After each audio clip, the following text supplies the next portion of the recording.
Oke, baik. Bismillahirrahmanirrahim. Assalamualaikum warahmatullahi wabarakatuh. Kita akan lanjutkan untuk materi ketiga ya. Pada modul 2 ini yaitu mengenai variabel dalam bahasa Python atau Python, gitu ya. Oke, materi ini bisa dikatakan materi yang cukup sulit ya, sebagai dasar yang kita pelajari mengenai bahasa Python ini. Tetapi insya Allah di balik kesulitan ada kemudahan. Tapi saya minta ketika belajar variabel ini kalian lebih fokus dan juga lebih serius ya. Dikarenakan jika kalian memahami variabel, maka insya Allah kalian akan mudah mempelajari bahasa Python selanjutnya. Jadi pastikan kalian lebih fokus seperti itu ya. Oke, kita akan bahas dulu apa itu variabel ya. Baik, variabel sorry. Variabel adalah lokasi memori yang dicadangkan untuk menyimpan nilai-nilai ya. Jadi intinya ketika kita membuat sebuah variabel, maka pada dasarnya kita sedang memesan memori ya pada sebuah komputer, di mana memori ini akan terisi oleh variabel yang kita buat ya. Untuk apa dibuat?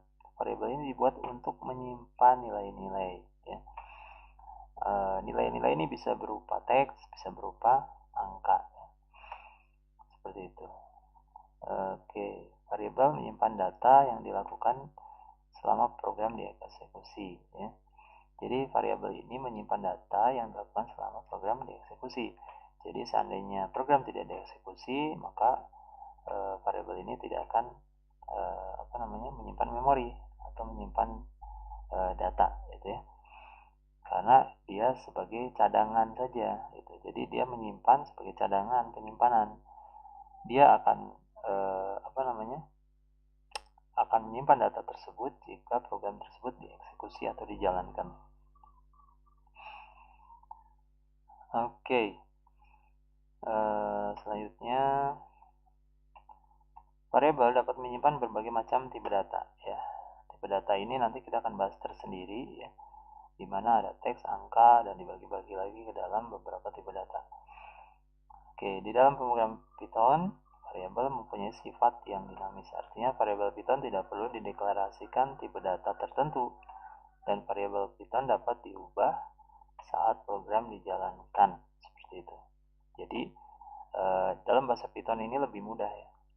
Kita tidak perlu mendeklarasikan variabel berdasarkan tipe datanya, seperti bahasa pemrograman yang lainnya. Kita tinggal tuliskan saja nama variabel dan juga isinya, maka si Python itu akan otomatis memahami gitu. Istilahnya data ini termasuk tipe data apa. Oke, selanjutnya penulisan variabel Python sendiri juga memiliki aturan tertentu ya. Ada aturannya menuliskan variabel. Yang pertama, katanya karakter pertama harus berupa huruf ya. Jadi tidak boleh angka. Nah, jadi ketika menuliskan nama variabel harus dimulai dengan huruf, baru nanti selanjutnya bisa dengan yang lainnya ya. Atau juga bisa dimulai dengan garis bawah atau underscore ya, seperti ini. Oke, selanjutnya karakternya bisa berupa huruf, garis bawah atau underscore, atau angka ya. Jadi huruf dulu, baru garis bawah atau angka. Kemudian karakter pada nama variabel bersifat sensitif atau case sensitif ya. Artinya huruf kecil dan huruf besar dibedakan. Sebagai contoh, variabel di sini ada variabel nama depan, di mana nama depan ini D-nya huruf besar ya. Sedangkan ini ada nama depan tapi D-nya huruf kecil. Maka ini dibaca oleh Python sebagai dua variabel yang berbeda, walaupun dibacanya sama ya, nama depan ya, tapi dia dianggap sebagai dua variabel yang berbeda ya, seperti itu. Oke, jangan lupa untuk menuliskan sebuah variabel dimulai dengan nama variabelnya, kemudian diikuti dengan sama dengan ya. Kita langsung ke contoh saja ya. Di sini ada proses memasukkan data ke dalam variabel ya. Ini sebagai komentar ya, ingat ya. Di sini ada komentar untuk memperjelas script yang ada di bawahnya. Lihat di sini ada nama sama dengan. Nah, nama ini adalah variabel. Kemudian diikuti dengan sama dengan, setelah itu baru nilainya yang ada di dalamnya seperti apa. Kemudian baru nanti di sini proses mencetak variabel. Gimana caranya? Kita gunakan perintah print. Kemudian di sini panggil nama variabelnya. Bukan John Doe-nya ya, tetapi yang dipanggil adalah nama variabelnya. Kita contohkan ya. Ini kita hapus dulu. Oke, contohnya kita membuat sebuah variabel. Ini boleh pakai spasi atau tidak ya. Kemudian kita kasih nama misalnya Bambang. Gitu ya. Ketika dijalankan, ini tidak akan menghasilkan apapun ya. Karena kita belum memberikan perintah untuk menampilkan. Bagaimana caranya? Kita gunakan perintah print. Kemudian kita panggil, tidak menggunakan tanda kutip ya. Kita panggil langsung variabelnya seperti ini. Maka print ini akan memanggil isi daripada nama variabel ini, yaitu Bambang. Kita buktikan ya. Kita run, maka hasilnya adalah Bambang ya. Seperti itu. Kita perbesar supaya lebih terlihat ya. Nah, ini ya. Oke. Ketika outputnya adalah Bambang. Kita ganti misalnya Citra gitu ya. Citra. Kita jalankan, maka hasilnya adalah Citra. Seperti itu ya. Jangan kita tambah lagi variabel misalnya kelas ya, sama dengan kutip misalnya kelas 12 MIPA 3 atau 2 ya. Kita jalankan, yang muncul Citra. Kenapa yang ini tidak muncul kelasnya? Ya, karena belum ditampilkan dengan perintah print. Di sini kita panggil nama variabelnya kelas. Maka ketika dijalankan hasilnya Citra 12 MIPA 2. Kita juga bisa memanggil dengan menggabungkannya, misalnya print. Kemudian di sini kita tulis nama. Nah, dipisahkan dengan koma kelas. Ya. Maka kita akan memanggil dua variabel pada satu baris. Ya, kita jalankan, maka hasilnya Citra 12 MIPA 2. Seperti itu ya. Jadi dipisahkan dengan tanda koma seperti itu. Oke, mudah-mudahan bisa dipahami ya. Jangan lupa untuk pemberian nama variabel tidak boleh dengan menggunakan angka di awal. Misalnya 2 di sini 2 misalnya gitu. Kita jalankan, maka akan terjadi error ya. Karena dia tidak boleh dimulai dengan angka. Nanti kita akan bahas mengenai kesalahan-kesalahan yang mungkin terjadi ketika kita menuliskan variabel ya. Kita lanjutkan dulu materinya. Oke, selanjutnya di sini kita akan mencoba menggabungkan dua buah variabel di mana ada nama depan dan nama belakang ya. Bagaimana caranya? Kita akan hapus dulu ya. Saya akan membuat sebuah variabel nama depan ya. Misalnya nama depannya adalah Kakang gitu ya. Kemudian saya bikin satu variabel lagi nama belakang gitu ya. Ini misalnya saya kasih nama adalah Kamandanu ya, Kakang Kamandanu. Nah, nama depan nama belakang ini akan kita gabungkan menjadi satu ya. Misalnya di sini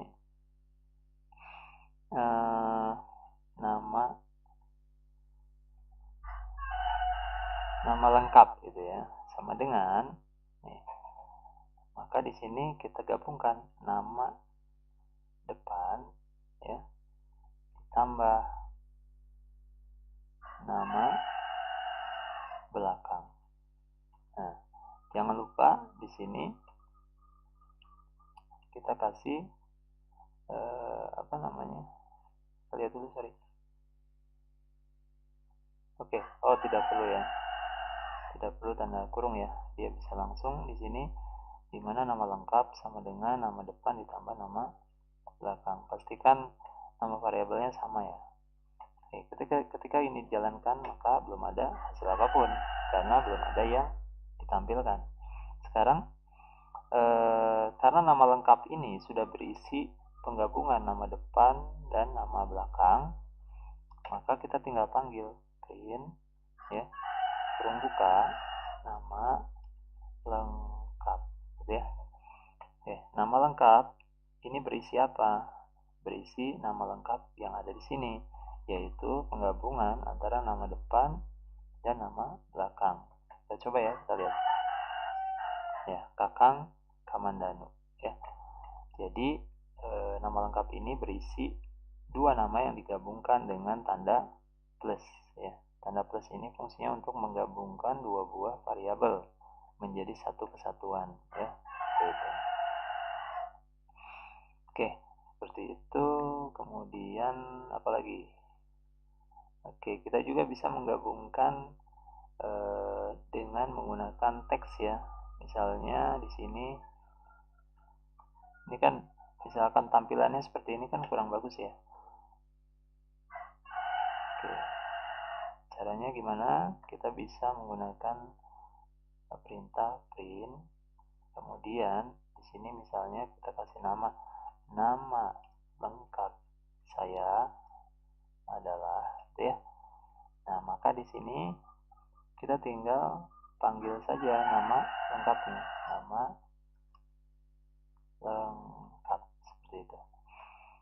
Kemudian ketika kita jalankan akan munculkan nama lengkap saya adalah Kakang Kamandanu gitu ya. Seperti itu. Jadi diawali dengan tanda kutip dan diakhiri dengan tanda kutip seperti kita mau menuliskan tulisan hello world ya di awal. Kemudian diikuti dengan koma. Setelah koma baru panggil nama variabelnya. Seperti itu. Gitu ya. Kita juga bisa misalnya di sini mau memanggil nama depan saja, misalnya print misalnya ya, nama depan saya adalah misalnya gitu ya. Kita kasih titik 2 misalnya. Setelah itu koma, kita panggil nama variabelnya, nama depan gitu ya. Maka nanti dia akan memanggil isi dari variabel nama depan, yaitu Kakang. Kita jalankan. Oke, Kakang ya. Nama depan saya adalah Kakang. Seperti itu ya. Oke, sekarang pertanyaannya, di sini Kakang Kamandanu ini dia bersatu ya. Seharusnya kan ada spasi. Nah, gimana menambahkan spasi di sini? Nah, caranya adalah seperti ini. Ya. Oke, misalnya di sini ya. Saya enter dulu ya biar terlihat ya. Nah, di sini nama depan ditambah nama belakang ya. Oke, nama depan ditambah nama belakang ini akan menjadi satu, menjadi seperti ini ya kan, Kakang Kamandanu ini ya, Kakang Kamandanu. Ketika kita mau memberikan spasi maka kita tambahkan tanda kutip di sini dan juga plus ya. Jadi di sini nama depan ditambah spasi ya yang akan kita siapkan ditambah nama belakang gitu ya. Nah, di sini ketika dijalankan dia masih bersatu. Kenapa masih bersatu? Karena di dalam tanda kutip ini belum kita berikan spasi. Nah, ini kita tambahkan spasi di antara tanda kutip. Nah, seperti itu. Maka dia akan menambahkan satu buah karakter yang namanya adalah spasi ya. Kita cek, kita jalankan.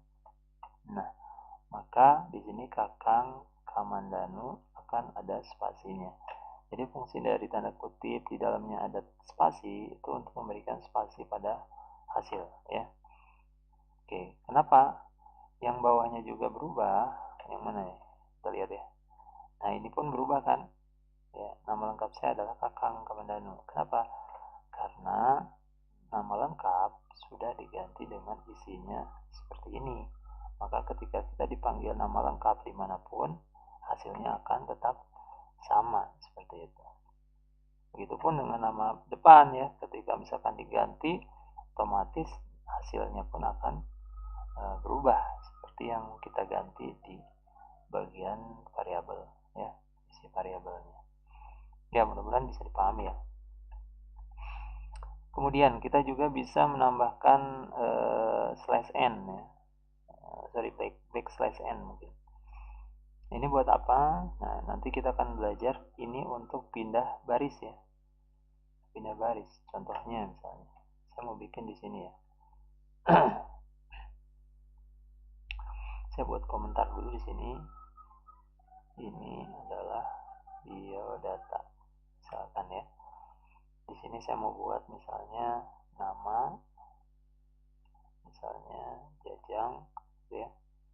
Kemudian usia sama dengan 12 tahun misalnya. Kemudian alamat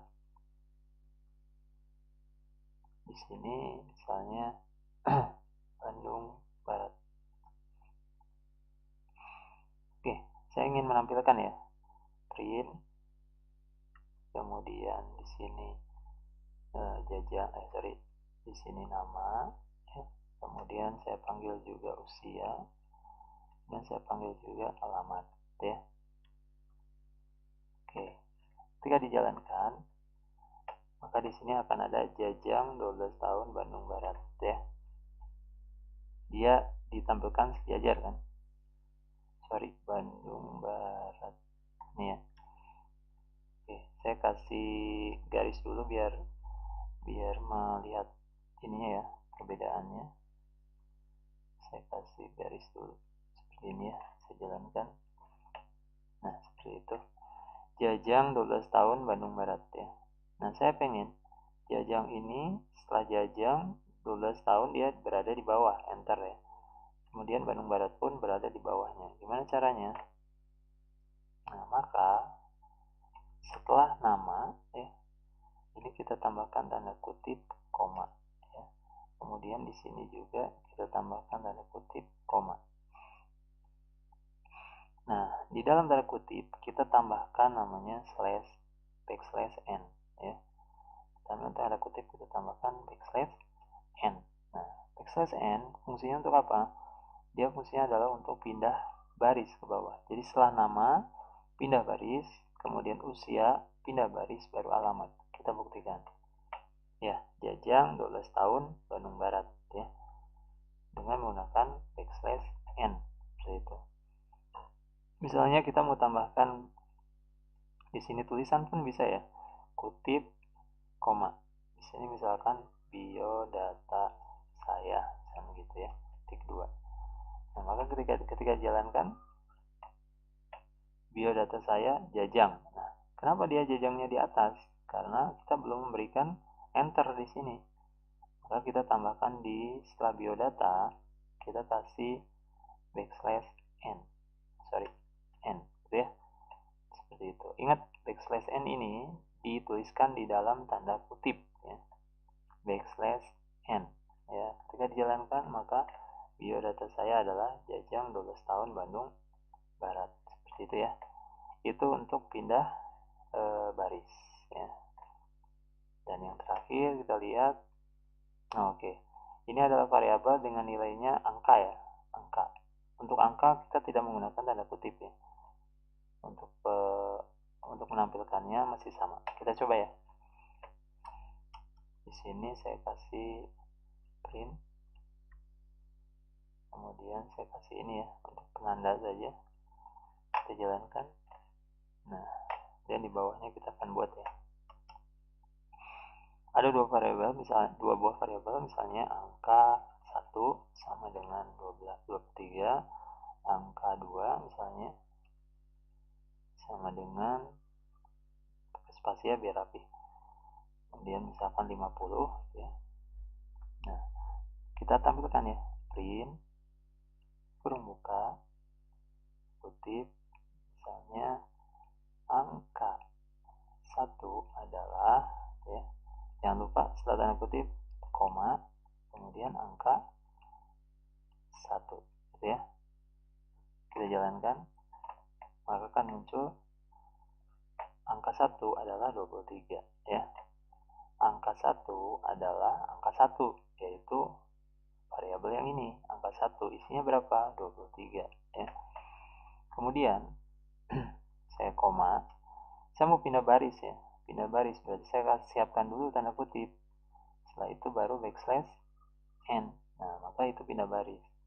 Setelah pindah baris, saya koma lagi. Saya panggil yang angka 2. Saya mau tulis di sini tulisannya angka 2 adalah ya. Nah, di sini koma panggil variabelnya angka 2. Seperti itu ya. Kita lihat hasilnya. Oke, maka akan muncul angka 1 adalah 23, angka 2 adalah 50. Seperti itu ya. Nah, ini angka 2, ini angka 1. Seperti itu. Oke. Apa yang terjadi kalau misalnya kita salah memanggil ya? Misalnya di sini angka 1, di sini angka 2, tetapi di sini tidak menggunakan underscore. Ya, seperti ini. Apa yang terjadi? Ini akan mengalami error. Ya, line 27 atau baris ke-27, yaitu ternyata ada kesalahan pemanggilan nama variabelnya. Ini tinggal kita tambahkan underscore sesuaikan dengan nama variabel yang ada di atas gitu ya. Dan setelah di run, maka hasilnya angka 1 23, angka 2 50 ya. Oke, itu mungkin yang dapat saya sampaikan untuk materi ya. Dimana kalau kita lihat di sini tanda plus di atas berfungsi untuk menggabungkan beberapa teks, kemudian backslash n berfungsi untuk pindah baris selanjutnya. Ini hasilnya, kalian bisa coba ya yang di atas ini. Oke, jika ada pertanyaan kalian bisa tuliskan di kolom komentar ataupun langsung melalui WA group ya. Oke, kalau sudah paham, kalian bisa lanjutkan untuk mengerjakan latihan 3 ya. Di sini buatlah file baru jika kalian menggunakan aplikasi Android ya, apakah menggunakan decoder ataupun yang lainnya. Tapi jika tidak menggunakan aplikasi Android, menggunakan menggunakan Programmis ya, kalian tidak usah di save ya, langsung saja di screenshot hasilnya. Silakan kalian buat tampilan seperti ini ya, dengan catatan biodata, nama, usia, jenis kelamin, pekerjaan, dan status itu dimasukkan ke dalam variabel ya. Jadi di sini ada nama, usia, jenis kelamin, pekerjaan, ini dibuat dalam sebuah variabel. Jangan lupa di sini ada status ya. Status pun sama, aktif dan tidak aktif. Ini dituliskan di dalam variabel ya. Kemudian coba kalian gunakan perintah backslash n untuk merapikan tampilan pada bagian biodata pegawai. Ya, bagaimana kalian menuliskan pindah baris pada bagian nama, usia, dan seterusnya ya. Kalian bisa terapkan. Tapi kalau misalkan kalian sudah paham dengan backslash n, kalian boleh juga tidak menggunakan backslash n ya, kalau kalian sudah paham. Selanjutnya, kalau kalian sudah selesai dan hasilnya sudah sesuai, seperti biasa, latihan 3 kalian masukkan ke blog kalian masing-masing. Kemudian silahkan kalian beri judul latihan 3, penggunaan variabel dalam bahasa Python. Seperti itu. Itu saja mungkin ya, mudah-mudahan bisa dipahami. Dan selamat mengerjakan dengan penuh tanggung jawab. Latihan dengan sungguh-sungguh dan didukung dengan doa akan membuat kalian menjadi semakin mahir, insyaallah. Itu saja mungkin. Barakallahu fikum, jazakallahu khairan. Assalamualaikum warahmatullahi wabarakatuh.